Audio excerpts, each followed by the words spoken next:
예, 시장과 종목에 대해서 옥석 가리는 시간입니다. 옥석을 가리는 게 중요하죠. MTN 차영주 전문위원 오셨습니다. 어서 오십시오. 안녕하십니까. 네. 오늘 주제부터 확인하겠습니다. 오늘은요, 네, 제약바이오, 네, 5월에 바람이 분다. 역시나 옥석을 가려야 되는, 어떻게 보면 다른 섹터보다도 훨씬 더 그렇죠. 기업별 편차가 큰 네. 상황인데요.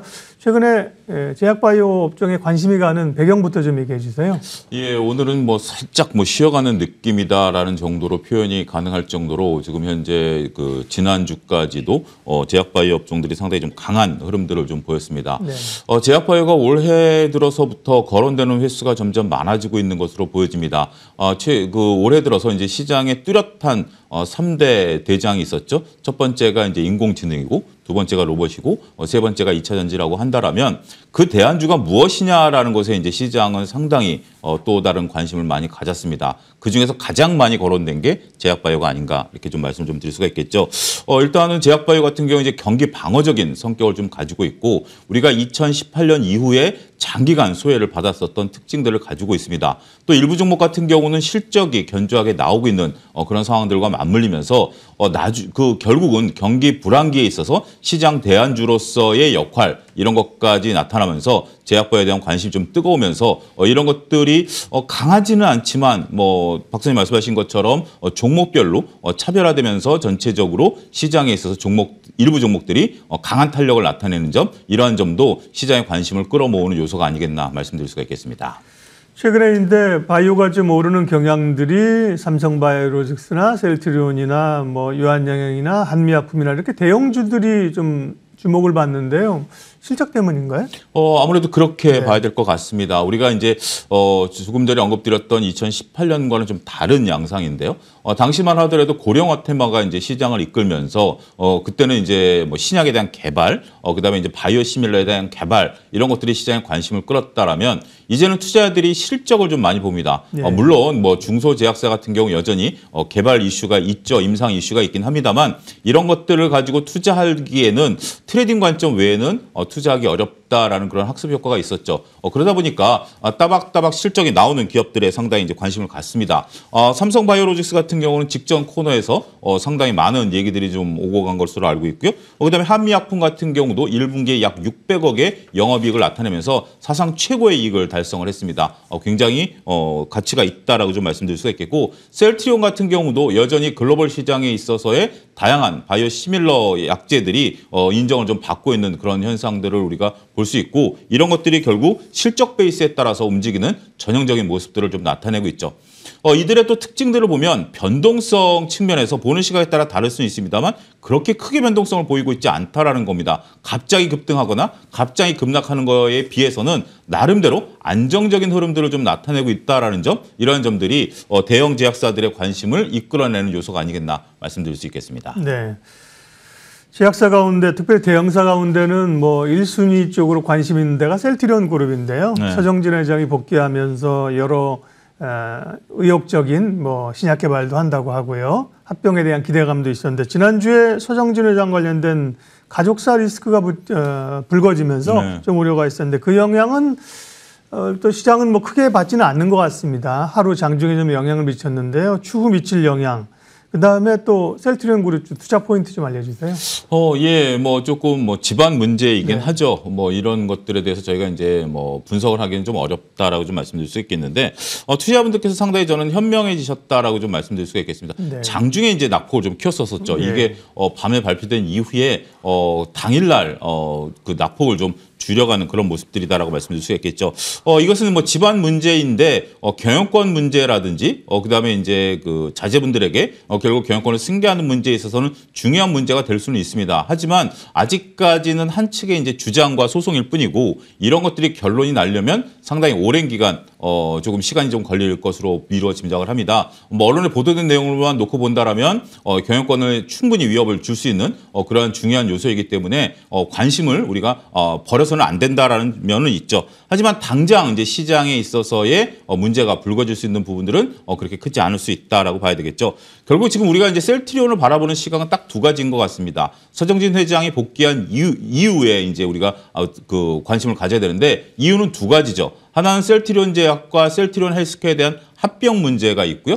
그것을 이제 처음에 표면적으로 내세우면서 이사회 의장으로서 다시 복귀를 하셨고, 그러고 나서 일성이 뭐냐면 새로운 M&A를 하겠다라는 부분들을 서정진 회장이 주주분들에게 이제 밝혔죠. 네. 많은 분들이 관심을 갖고 있는 셀트리온 그룹주이기 때문에 더군다나 셀트리온 같은 경우 잉여 현금 흐름이 상당히 좋은 것으로 알려지고 있죠. 이런 것들을 바탕으로 해서 새로운 먹거리인 M&A를 서정진 회장 주도로 나타내겠다라고 한다라면 이 문제가 나중에 지배구조 개편과 관련된 문제보다는 당장은 더 클 수가 있고, 이런 것들이 나중에 지배구조 개편 문제를 능가할 수 있는 그런 문제가 아니겠나 싶습니다. 따라서 아직까지 결정된 건 없습니다. 뭐 대외적으로 발표된 것들도 없고요. 그런 상황이기 때문에 차분히 지켜보긴 해야 되겠습니다만, 셀트리온을 바라보는 키포인트 중에 하나는 합병 이후에 나중에 셀트리온이 새로운 M&A에 어떠한 분야에 뛰어들 것인가, 이 부분에 집중적인 관심을 가지셔야 되지 않을까 싶습니다.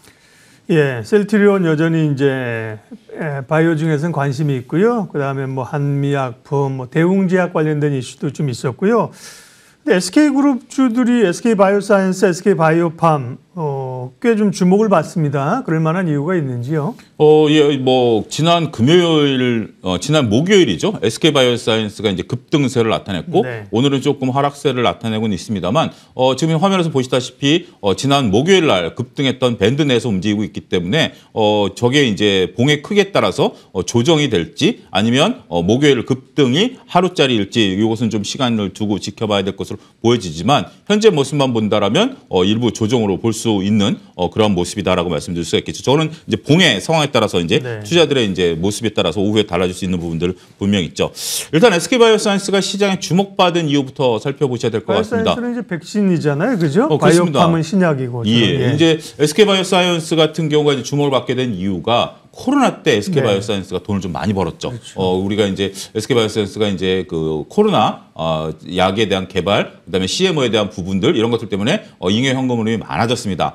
그런데 이번에 실적을 나타낸 걸 보면 굉장히 좀 실망스러운 실적이 나왔죠. 왜냐하면 코로나 때에 비교해서는 실적이 상당히 안 좋았습니다. 백신 부분들이 빠졌기 때문에. 그렇지만 시장에서 바라보는 시각은 그러한 실적을 바라보는 게 아니라 역기조 현상이다라고 실적을 본 거죠. 코로나 때 워낙 크게 이익을 남겨놨었던 상황에서 지금 코로나가 사라진 상황에서 감익이 나타났던 것에 대해서는 충분히 이해할 수 있다.